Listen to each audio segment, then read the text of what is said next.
Okay, if we are just speaking of an armored suit that augments the strength and weaponry of a person, then we are extremely close. If we are speaking of something with all of the primary abilities of the Iron Man character, such as flight, clean infinite power, and his repulsor beams, that may never become a reality. The current version in the comic books is even more crazy than the movies, with a suit made entirely of nanites that can repair or replicate itself and any weaponry on the fly. First, I will break down the things we cannot do, then I will treat you to some really awesome stuff we can do. Flight. We just cannot have a flying suit like Iron Man's. Not exactly anyhow. The main reason for this is the tiny rocket engines and the repulsor beams. Repulsor beams. One of the key components of the Iron Man suit is its repulsor beams, and that is a kind of a technology we may not have anything like for a very long time. The only logical explanation is there's some kind of gravity manipulation.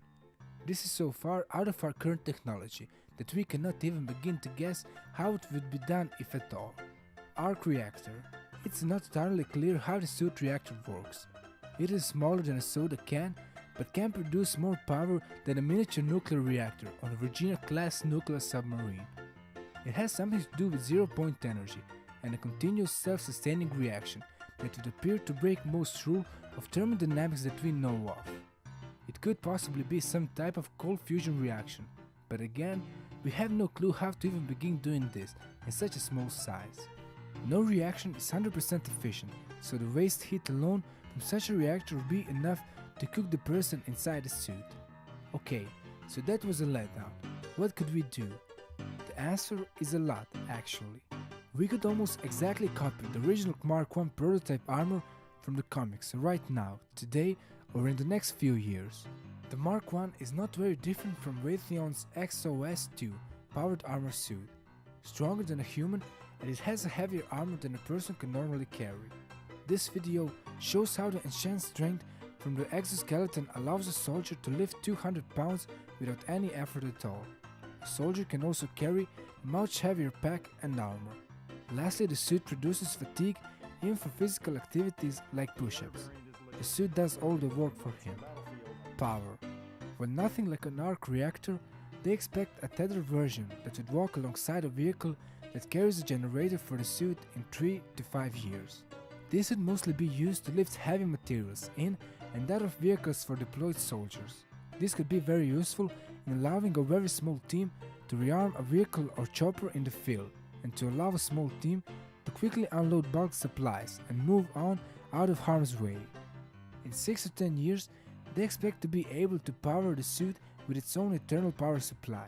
The most limiting factor is battery technology, but it is getting better. Flight.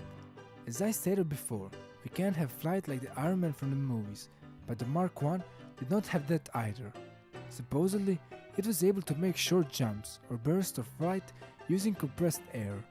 We have actually had designs similar to this for decades.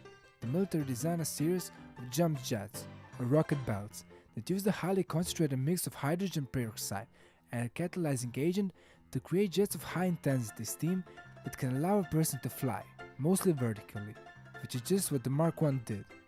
Some other models use liquid nitrogen instead. Either one can be deadly if the fuel tank ruptures. Dissolved by 90% pure hydrogen peroxide or frozen by liquid nitrogen is no way to go.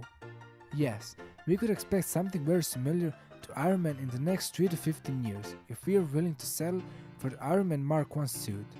The number of ways in which such a device could change the battlefield or dangerous police and emergency rescue operations is almost too many to list.